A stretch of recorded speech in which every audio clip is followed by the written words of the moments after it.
Hartlike goeiedag. Nou dis vir my lekker om vandag met 'n nuwe reeks te begin oor Jesus se woorde daar vroeg in sy bergrede in Matteus 5 vers 13, waar hy sê, julle is die sout van die aarde.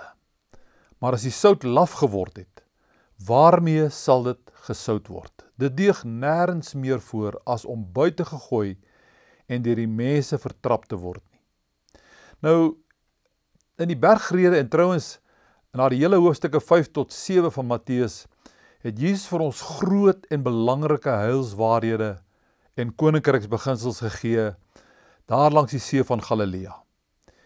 Een van die belangrikste dinge wat hy ooit vir die kerk of vir die individuele gelowige gesê het, is hierdie woorde, julle is die sout van die aarde.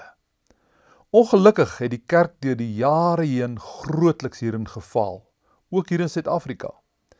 Deur die eeue heen het ons onder meer die volgende tendense in die kerk gekry. Die kerk en individuele gelowiges het hulle dikwels van die wêreld afgesny en geïsoleer. Die kerk het as dit ware laar getrek of 'n soort klip gevorm. Dis nie waarvoor Jesus ons gered en geroep het nie. Dit is dieselfde as sout wat nooit die houer verlaat nie. Dit het geen effek nie. Dan was daar tye, veral in die middeleeue, toe die kerk deur geweld en met wette mense tot 'n kerklike lewenswyse wou dwing. Die derde tendens wat ons dikwels gekry het, is dat die kerk so met die wêreld vermeng geraak het en die sondige en wêreldse beginsels en waardes in sy geleedere toegelaat het. Miskien was dit die enkele grootste vyand en gevaar reg deur die eeue heen, hierdie verwêreldliking van die kerk. Daar was 'n tyd, vroeg in die kerk se geskiedenis, dat die kerk so diep en radikaal in die wêreld ingedring het, dat dit die wêreld geskit en verander het.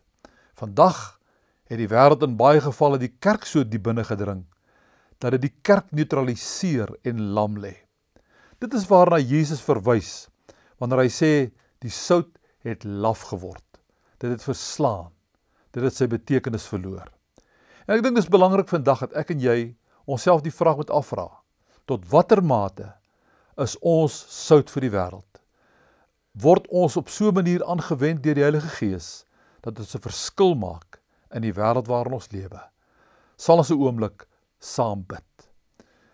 Here, ek wil vandag vir u kerk, waarvan ek deel is, bid, sodat ons waarlik die sout van die aarde sal wees. Dit vra ek in u wonderlike naam. Amen. Baie sterkte, ons gesels volgende week verder.